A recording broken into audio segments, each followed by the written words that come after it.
Здравствуйте, друзья! Сегодня у нас поистине огромный выпуск, посвященный сериалам 2020 года. Мы рассмотрим как абсолютно новые, так и новые сезоны уже знакомых сериалов. В дальнейшем я собираюсь уделять больше внимания данной рубрике, поэтому если она вам интересна, дайте знать, поставив лайк или же написав об этом в комментариях. Погнали! Начнем с новинки под названием «Загрузка». Недалекое будущее. Люди нашли способ загружать человеческое сознание в виртуальную реальность. Нора Энтони работает в службе поддержки виртуального отеля Лейквью, в котором продолжают существование состоятельные люди после смерти. Однажды в Лейквью оказывается Натан Браун, молодой разработчик из Лос-Анджелеса, погибший в автокатастрофе. Норе предстоит помочь ему адаптироваться в цифровом рае, ведь загробная жизнь оказывается далека от идеальной. Мне здесь не место. Все вокруг так думают. По-твоему, я хотел упасть в Гранд Каньон? Вот как ты умер. Они должны были понимать, что кто-то попробует разбить стеклянный пол. Я помню это видео, ты описался, пока летел. Так собирают лайки. Фанаты космической космооперы Star Trek наконец дождались нового сериала в этой вселенной «Звездный путь. Пикар». Спустя 14 лет после того, как адмирал Звездного флота Жан-Люк Пикар покинул службу из-за событий, приведших к разрушению родного мира ромуланцев и нападению на Марс синтетиков, его разыскивает Дахш, таинственная девушка, нуждающаяся в помощи. Жан-Люк получает доступ к секретной информации, которая заставляет его покинуть Землю и отправиться навстречу новым приключениям. У нас у всех есть истории, которые ждут своего часа. Спасибо тебе, что не пытаешься меня отговорить. Я хорошо тебя знаю. Экранизация одноименного романа Стивена Кинга «Чужак» поведает о провинциальном городке Чероки, в котором обнаруживает тело зверски убитого мальчика. Детектив Ральф Андерсон предъявляет обвинение тренеру местной команды Терри Мейтленду, который был заснят камерой видеонаблюдения, а также опознан свидетелями. Несмотря на неопровержимые факты, Мейтленд предоставляет не менее убедительное алиби. Со временем детектив начинает подозревать, что в происходящем замешана сверхъестественная сила. В детстве я ни во что не верил. Ни в Бога, ни в дьявола. Но теперь я верю. Есть что-то еще. Страшнее, чем я думал. Еще один весьма неплохой мини-сериал «Банды Лондона» расскажет о том, как после смерти Финна Уоллеса, самого влиятельного преступника Лондона, на улицах города разворачивается самая настоящая война за власть. Шон Уоллес, импульсивный наследник Финна, всеми силами старается укрепить собственное положение. В это время албанская мафия, пакистанский наркокартель, турецкие банды и другие вступают в противостояние за контроль над обширными территориями. Чем закончится это кровавое противостояние?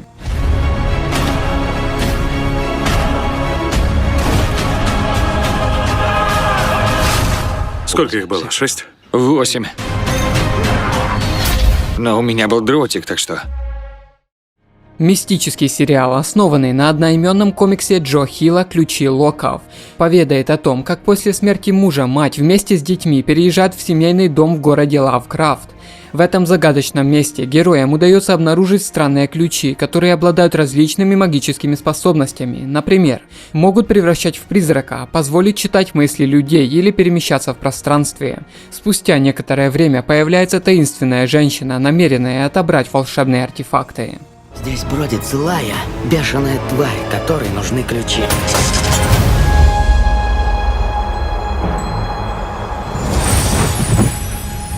Боди! Черт побери.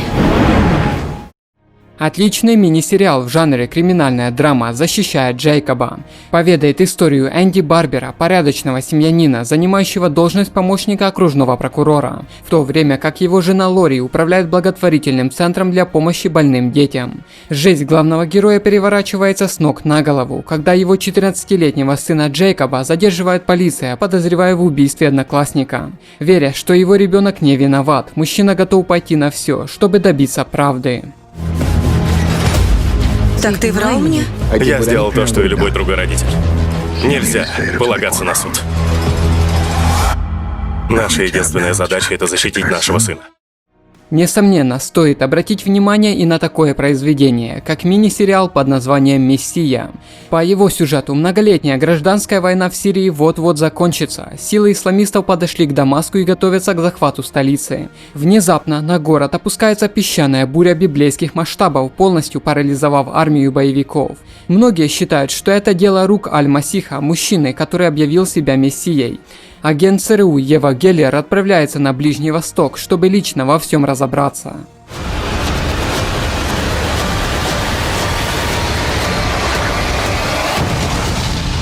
Этот мир гораздо больше, чем вы можете вообразить. Динамичный, интригующий и весьма оригинальный сериал «В ночь» поведает о том, как в аэропорту Брюсселя пассажирский рейс готовится к вылету и почти никто не обращает внимания на выпуски новостей со всего мира, где миллионы людей умирают от соприкосновения с солнечными лучами. Итальянский военный вооружается автоматом и захватывает самолет, приказав пилоту лететь строго на запад, чтобы опередить рассвет. Вскоре экипаж сам убеждается в том, что они одни из последних выживших на всей планете. Как долго это может продолжаться? Когда кончится топливо, мы умрем. Сломается двигатель, мы умрем. Куда мы летим? В ночь. Скандальный сериал о нацизме в духе Тарантино «Охотники» расскажет о том, как в 1977 году в Нью-Йорке начинает действовать группа охотников на нацистов. Ее участники обнаруживают, что в США живут сотни нацистов, сбежавших после окончания Второй мировой войны. И, судя по всему, те хотят организовать Четвертый рейх в Америке, поэтому охотники начинают отслеживать и разоблачать их. Параллельно они узнают об операции «Скрепка». Правительство США собирается перевести ученых из Германии в Америку. Я считаю, что в Америке живут нацисты. И кто-то их убивает.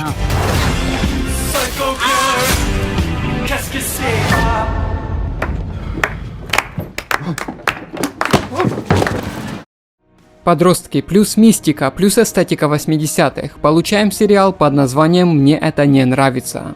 Сидни Новак, 17-летняя старшеклассница, живет вместе с мамой и младшим братом Лемом в городке под названием Браунсвиль. После самоубийства отца прошлой весной ее отношения с семьей стали ухудшаться, а жизнь рушится. Пытаясь справиться со школьными трудностями, проблемами в семье и гибелью отца, Сидни неожиданно открывает у себя телекинетические способности, проявляющиеся в моменты гнева или страха.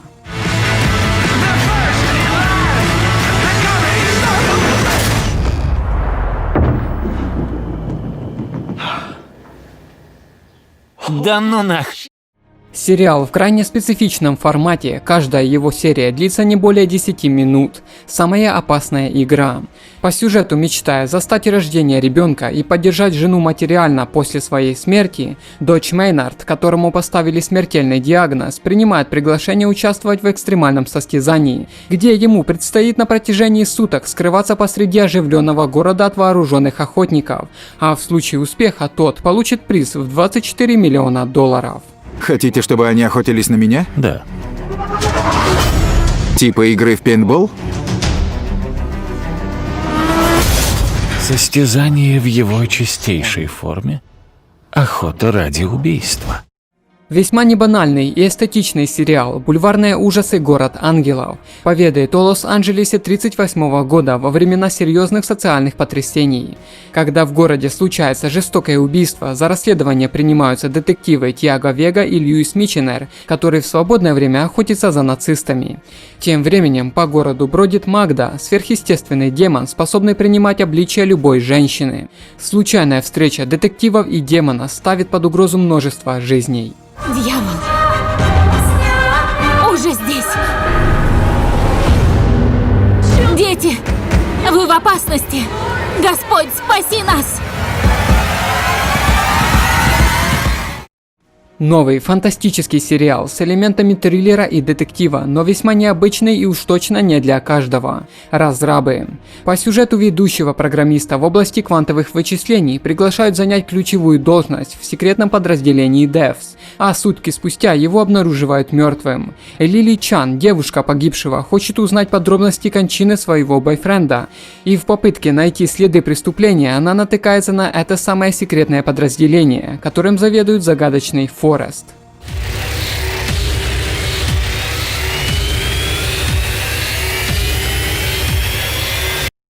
Если это правда, то это меняет буквально все. Противоречивый, но все же весьма забавный комедийно-сатирический сериал «Авеню 5» поведает о событиях недалекого будущего, когда космический туризм стал обычным делом. И вот с орбиты Земли отчаливает роскошный круизный космический лайнер «Авеню 5», за штурвалом которого находится опытный капитан Райан Кларк.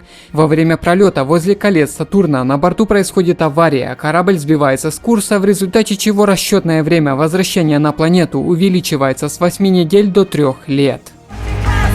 Есть новости. 3 раненых пассажира больше не ранены. Наконец-то, отличные новости. Нет, они умерли. С этого надо было начинать, Билли. Ну и раз уж мы затронули тему космоса, еще один сатирический сериал «Космические войска» расскажет о генерале Марке Нёрде, который был назначен руководителем недавно сформированных космических войск США. Скептически настроенный, но самоотверженный, он принимает руководство над группой ученых и астронавтов. А тем временем президент США ставит перед Нёрдом крайне серьезную задачу – к 2024 году отправить американских астронавтов на Луну, чтобы добиться полного доминирования страны в космосе. Мы ученые, понимаю вашу склонность к разумному, но доверие к вам слабоватое. И сколько стоила эта модель? 4 Миллиона? средних школы. Как 4 новых средних школы. Дерьмо, дерьмо!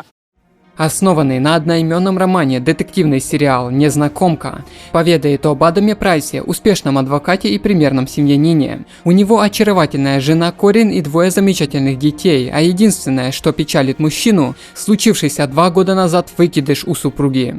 Однако случайная встреча в баре с загадочной незнакомкой, которая открывает шокирующую правду о прошлом Корин, кардинальным образом меняет не только привычный образ жизни Адама, но и его отношение к любимой жене.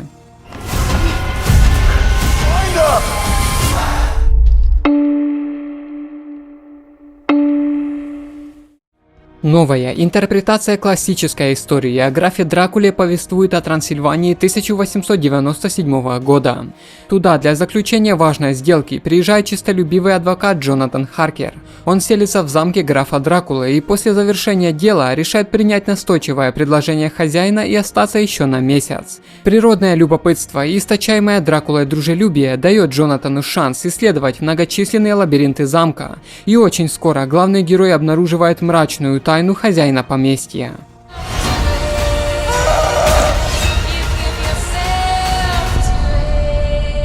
Ну, кто вы?